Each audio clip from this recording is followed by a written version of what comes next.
Hello, everybody. It's Kerwin Gaines back right here on the agenda. It's been a while, I know, but we're getting things together. We're coming back online, and today we have a great guest, a first-timer, Miss Donyale Hall. Welcome to the agenda, ma'am. Thank you so much for having me this evening, Kerwin. I appreciate the opportunity. Not a problem. It's not often that we have someone that hasn't been on before, right? With a lot of new guests, but I felt the need to really bring you on because you don't fit the mold of what Delaware is used to, okay? And by that, I mean, you're running for office now, right? You're running for not just a regular state office, you're running for one of the highest offices in the land, right? So for the House of Representatives coming up for 2024. And we are excited. I know you're excited. Tell us a little bit about why you want to do that. Well, for those who are in your listening audience that haven't had the opportunity to meet me, I am no stranger to politics. I ran most recently statewide in 2020 for lieutenant governor. And so much of the things that were concerning to me all along continue to be concerning as a mom of 10 beautiful kids. Yes, 10. You told me that before the show. 10. I'm still, and we talked about that, I'm still dealing with the amount of cereal that your house had to undergo with 10 children and the logistics. I can't imagine what Christmas would look like with 10 kids. It was so much fun. Absolutely, I've so had much fun before, so I know what fun is, but 10 kids, okay. Well, you know, thank God my dad grew up with an agricultural background because he always had a little piece of land that he farmed growing up. So we had cows, we had chickens, we had goats, we had hogs, we had everything. And so the grocery stores can pretty much close and I can survive. So I love it. That's a great skill to have, but we didn't have any milk cows. So I definitely had to buy some stock and some milk. I think milk more than cereal was the costly item. So yes, and of course everybody has their favorite cereal. So a different box for, you know, a different child. It was quite fun. Nothing ever went stale though. Oh, I bet it didn't. I bet it didn't. I mean, but having 10 children, being a caring parent, understanding school systems, understanding the importance of education here in the state of Delaware, is that one of the platforms in which you're running on? I'm assuming. Yes. I you know, have made mistakes with assumptions in the past. No, absolutely. It is at the top of my desires to see the state doing better.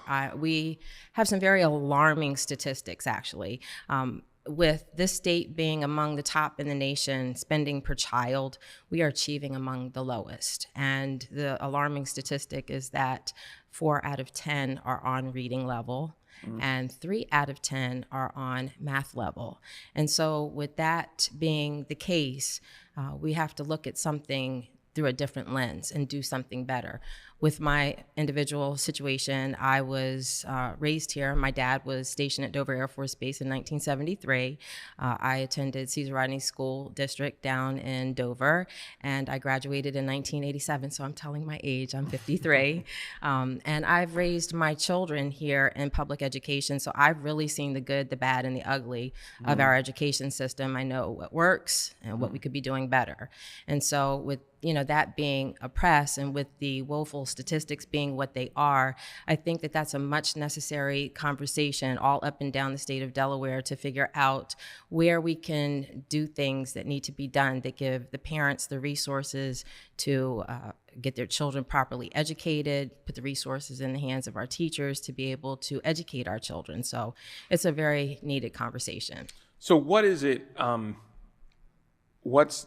don't think it's a silver bullet, right, or magic bullet, or what have you that can fix the problem. But you have an opportunity here on this show to really give your stump speech and give, I'm assuming, some ideas of remediation to our educational system. That being said, we have had superintendents on this program in the past. We have had a lot of people with some really great ideas and what I like to call horsepower to make change. What are some of the things? What are a few ideas that you have that could foster change for Delawareans and the children attending public school here? I'm glad you asked that question. I've actually been quite involved with some of the organizations across the state that are taking on that work and asking those very important questions. And there's no one size fits all. Pretty much you have to go through the hallways of each county has different issues. As you know, we have 19 school districts. I think it's over 200 schools. There are a lot of things that are peculiar to each individual school. And so if you take a look at just that alarming statistic that I gave you earlier about 4 out of 10 and 3 out of 10, that declines rapidly when you look at Black and brown communities. And so if you are in an area where you have a higher concentration of Black and brown learners, then what works there is going to be remarkably different from one of the other schools where that's not the case. And so just being able to identify the particular needs, it might be socioeconomics, it might be lack of resources within the home, it might be lack of resources within the community. There are a numerous amount of touch points that I think are places where we can find some consensus around and address. How do we get our parents involved?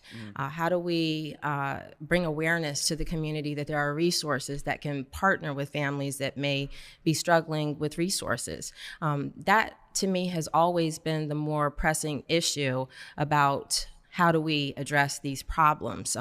Sometimes it's just a matter of opportunity and choice. I was at a meeting earlier today where we were talking about the charter schools and how Newcastle has so many more charter opportunities than Kent and Sussex. So depending on where you are in the state, your solution may be different. And I think that it becomes important that we meet the ground where the rubber meets the road and be able to put these resources in the hands of parents.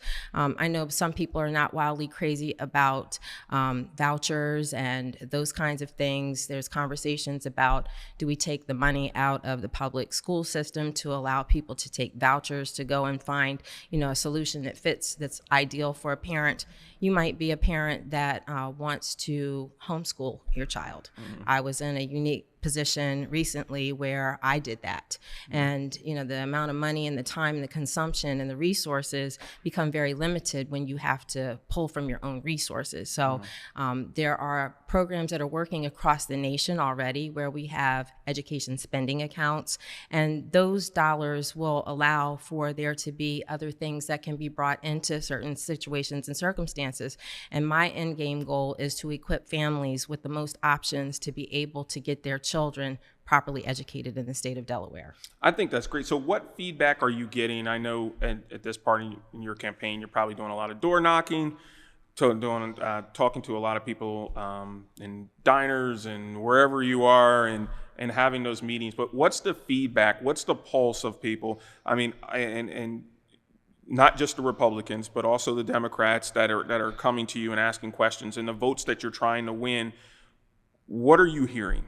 Well, I know that lack of opportunity doesn't discriminate. If you really take a look at our statistics inside of the state of Delaware, if you want to attribute it to Black, white, brown, whatever, there is a median income that whether you're Black or you're white, you're just not making it there. And so I always have believed that if we address the underlying socioeconomics of a thing, then, as the old adage goes, when the tide rises, all boats rise with it. And so, you will find that if you have people who are in tune with the needs of the boots on the ground folks like I am, I know I clean up nicely, but if you were to see me every day, I'm a general contractor, I have a small business. You might catch me most days with some steel-toed boots on and some jeans and a hoodie and a hat with my hair pulled back. I work, and when you have a connection to the community, you hear things that most won't, that have been sitting in office and haven't really bothered to come down in the community. So the pulse of the people is that, there's consensus, regardless whether you are one party affiliation or not, one race or not, one gender or not. If you are a family that is struggling to make ends meet, struggling to be able to provide a quality education to your child, those are talking points that it doesn't matter what party you are, they resonate with the population, and they all have the same desire, which is to have forward-moving opportunity. I couldn't agree more, but what would you say to are some of our viewers that are watching now that have placed a rubber stamp on, I guess, what people should do and what they shouldn't. So you're an African-American female, you're a Republican, and some may think, does she represent me? Absolutely. So when I have the opportunity to engage in conversation, the irony of it is if I tell somebody that I'm seeking political office, they may assume that because I have brown skin that I'm a Democrat. And most times I'm able to get out. And that's the rubber stamp that, it is. that word. It absolutely is. What I found is that just in conversing about the things that I see through my lens, we often find that we agree pretty much 90%, 10% on most of the issues. And then when we get around to the conversation of, oh, by the way, when you go into the voting booth, you have to look across the ballot to find my name, and people are shocked because most times the misnomer is that we have been ingrained with political ideologies that divisive rhetoric polarize us to one side or the other, when the realities are that in order to be an effective voter, you have to be an educated voter. So regardless of who you meet that is vying for your vote, the bigger conversation is to do your homework on the candidates and find out where they stand on the issues. And if they stand where you stand, then it is your obligation to go in the voting booth and figure out where they are on that ballot and select them so we get the best possible representation. Back, I think probably around 2016, I actually was a campaign manager for a candidate that was running for lieutenant governor in this state. And I was a registered Democrat. And I was challenged as to why. Why? I'm getting to that. Leave that there. I'm gonna expand on that because it's important. I was actually challenged as to why I was affiliated the way that I was. And the only reason that I could honestly come up with was my parents were Democrats. And when I became voting age, I registered that way, and I was a lucky person because my parents were very involved in community and politics, and we sat down at the dinner table and had conversations about who was on the ballot, who we were voting for as a family, and my parents taught me to be strategic with casting my vote. I never voted straight ticket anything, so Dad would always say, oh, we're not voting for this person because of this, this, and this. So when I went into the voting booth, I went in with an education on what people stood for and why I should or shouldn't cast my vote. And I think that that's an unfortunate thing that more families don't talk about politics at their dinner table or in the homes at all. And it's become unpopular. It right? has. To talk politics, it's become uncomfortable, especially after 2020 and the times that we really went through, not only dealing with the virus itself, but the insurrection, at the Capitol. I mean, there's been so many things that it makes having those hard conversations, not only that, but the compromise of politics very different. We're seeing that a lot right now. It is. You're running for a House position. The House is having a difficult time at best. Yes, they are. The Republican Party in choosing a speaker. If you're there in 2024, 2025, how would you change? What would be your addition? I think that for me, I don't ever get involved in divisive rhetoric, be it partisan, be it otherwise, because I think that when we engage in that harmful dialogue, I think we lose sight of what's important, which are the issues. And I think that one of the things that I found while I've campaigned in prior years is that, so many people are polarized around, those divisive conversations that they're not even paying attention to what they're not getting from their representative government. And that's representation for their voice and their concerns. And I think sometimes that's done purposely. Maybe we don't have to do anything if people aren't looking or holding us accountable. And so, that's something that's important to me. So, when we see things that are going on like they are over in DC right now, I think that there's always far more that unifies us than ever divides us. And I think that if you have people who have a willingness to compromise and reach across the aisle to get a solution, that if that's the genuine emphasis, then we see measurable outcomes that are favorable to the people. And after all, we do live in a representative democracy where people are elected to you represent people to represent your voice. So if Do you people, think that's being done right now? I don't. I absolutely don't. I think that there are so many people who are career politicians that have been in those positions for so long that they've lost touch. I feel like you couldn't represent me at all because you don't know who I am. You don't bother to come down. You don't bother to talk to me. You don't bother to see my existence, what my struggles are. So how can you articulate my truth to power if you have no idea what my truth is? So I absolutely don't think that we have that in government right now. Would you say that it's partisan more one way than the other? I think that it's a number of things that contribute to that conversation. Partisanship is definitely one. Again, if you are someone who is easily swayed by that type of rhetoric, then you're not going to be paying attention to the fact that these politicians are not doing what they're supposed to be doing, which is representing our voices in government. So you mentioned before that you are a veteran, you served in the Air Force. Thank you for your service. Thank you for your support. I think it's awesome that veterans are that seek public office because they have an understanding of, for the most part, what's going on in other countries, the issues that we're having. And right now, the world is in turmoil, especially in the Middle East, dealing with the uprising in Israel, the war that's going on there. How would you help lead that situation? I mean, the House is eventually going to give a vote in regards to funding once we can get things settled down there. Where do you see your leadership in regards to that, and what recommendations would you give? One of the things that I'm encouraged about is that there's bipartisan support to be able to offer aid and assistance to those countries that are in crisis.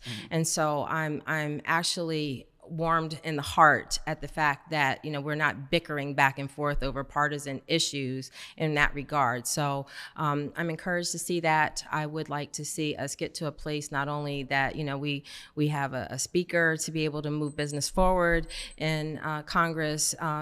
We have things that are also pressing, like the government shutdown. I worked for the U.S. Department of Labor for Veterans Employment and Training Services for a number of years, and I remember being a government employee just holding my breath, wondering, are we going to pass a budget? Are things going to be there? And I think that it's very necessary for us to look at the focus for what it is. The people's needs are not being met, so we have to do better. Absolutely have to do better.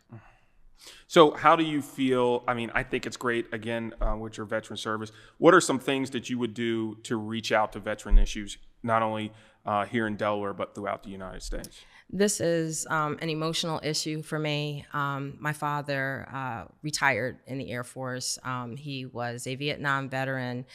He lost his life in 2019, suffering from the ailments from his exposure to Agent Orange. I can tell you that the last 6 months of his life, I spent in a gridlocked battle with the VA system to be able to get him the benefits that he was entitled to. He died without his dignity, and that's a shame. And I think that all too often, when it comes down to our men and women who have served this country, when you put your name on that contract, it's payable up into your life. I currently have 2 sons that are serving. One just actually separated from the Air Force. He was injured on his deployment to Jordan. And I have one that's in the Navy right now, stationed in Japan. And right now, his aircraft carrier is out just outside of Korea. So, when you have people who are protecting you on foreign and domestic soil, you have to do more than have an afterthought for those folks when it comes down to making sure that they are taken care of after they've done so much for us. So I will definitely be a strong advocate for making sure that we do right by our veteran community. I think that's awesome, and we're open to having those discussions right here on the agenda. This is your time to tell Delawareans why you should be the next House of Representative nominee for here in Delaware. Well, I think that my background certainly gives me a very unique perspective. I think that that voice is necessary and it's missing. I think that my experience raising my family here in Delaware gave me a very unique perspective on what it's like to be a struggling family, trying to just make it through.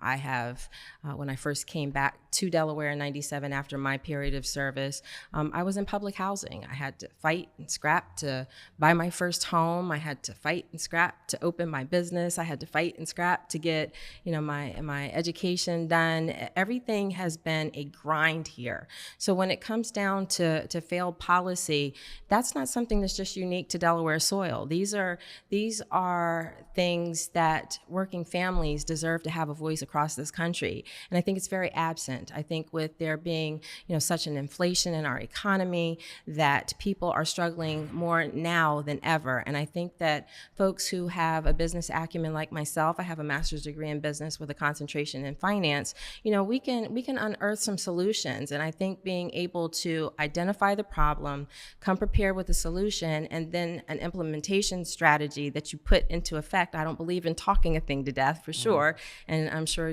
we've seen some of these studies that have been conducted, studies after studies after studies, and then you get those results and then you have no action plan to move forward on or execute. I think it's time out for that. I think that people are hungry to have a voice that is going to clearly identify what their truth is to power and then implement some things that change people's bottom lines. And I think that I'm uniquely qualified to do that.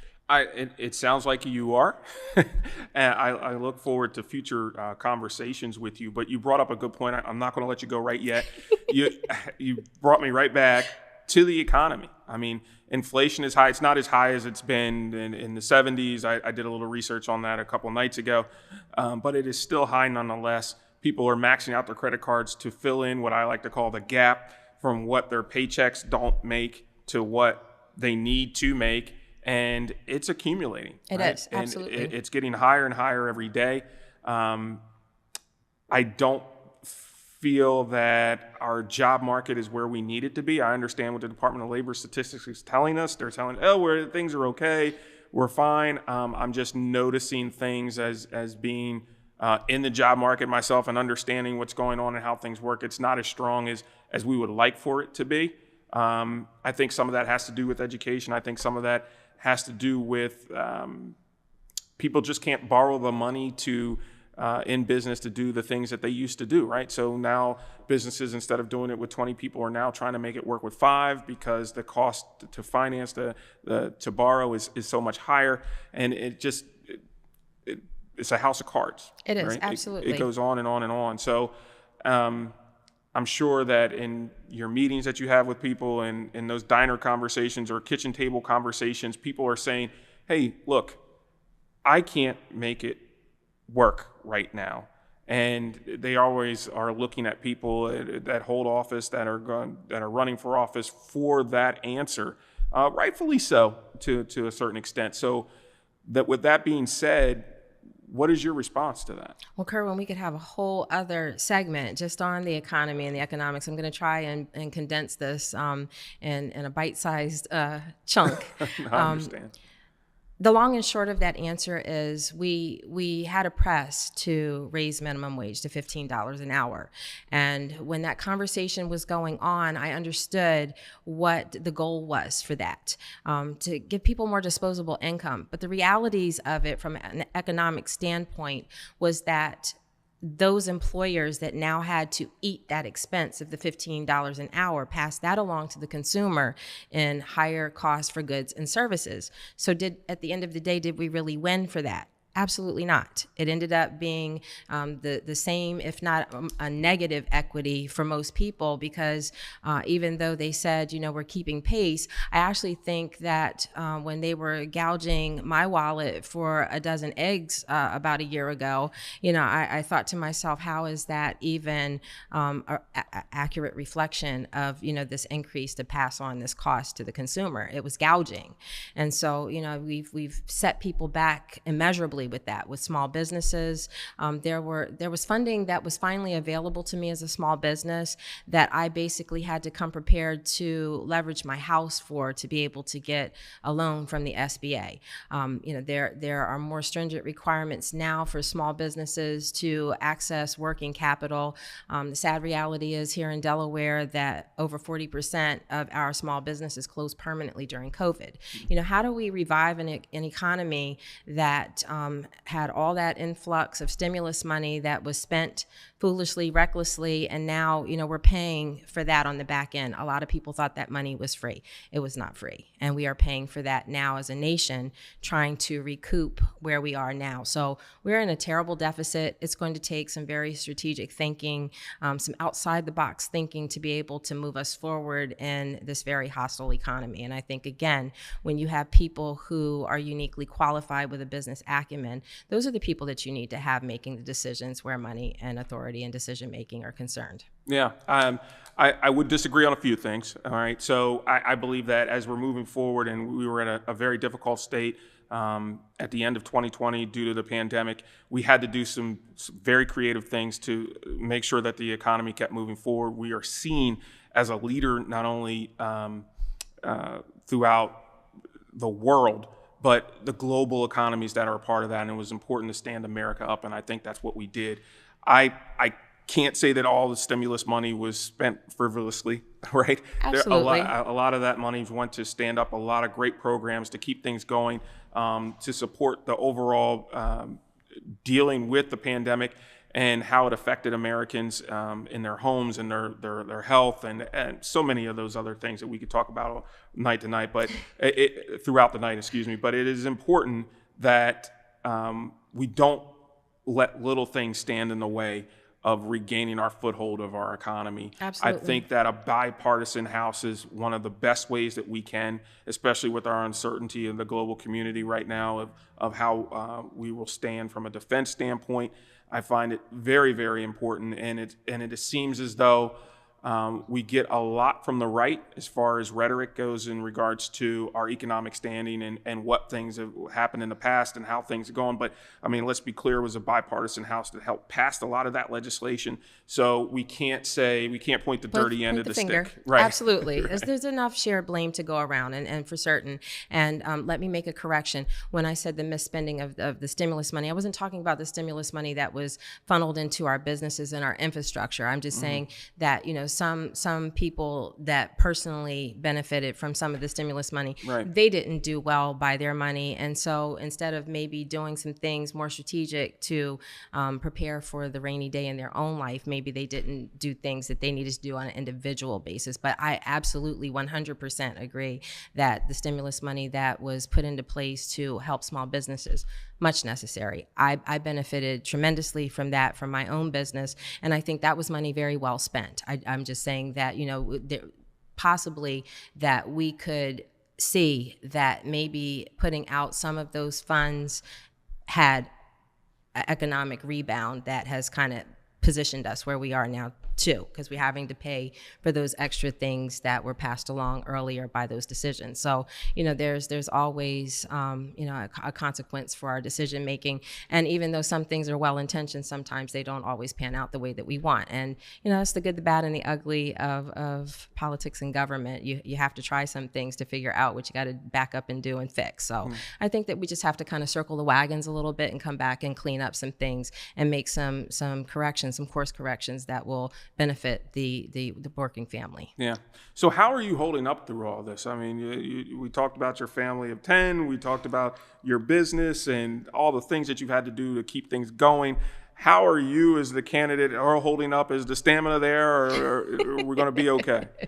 Well, I have good energy, thank God. Some have always said, how do you manage to do all these things? And I think when you have so many moving parts in your life, I'm trying to remember how that saying goes. It says, if you need something done, you give it to a busy person to do, because you get to the point to where you become accustomed to working in environments where multitasking has to be a must. And I think that because I have had so many different things that have happened across the span of my life, paying it forward and giving back is something that was always taught to me. My dad really taught us what service above self was long before I knew what the adage meant. And so, when you have a passion for people and community, you find the ability to have the space to take care of those things. And I definitely have always had a heart for this great state and this nation. And I plan on serving this nation again, as I did with my military service, with my heart for servitude for the people of this great nation. Tell us about your website. I am at Donyale for Delaware. It's spelled all out, so there's no for or DE. You actually have to spell it all out. You can find me if you just Google my name. It'll point you to a million different places, to include my phone number. So if anyone is wanting to speak to me, I'm happy to earn a vote. I don't come out just anticipating people will just cast their vote because I check a few boxes. Right. So I'm happy to be vetted. I'm happy to earn a vote and elaborate on some of the things that we've touched on here today in more detail. Ms. Hall, thank you for joining us here on the agenda. We hope that you had a great time here. We look forward to seeing you again. We look forward to seeing all of our viewers right here again on the agenda as we get started up this season. We're going to bring you all the information from all the candidates that are willing to talk to us, right? So we're going to talk to us right here on DETV. Until then, I'm Kerwin Gaines. Have a great evening.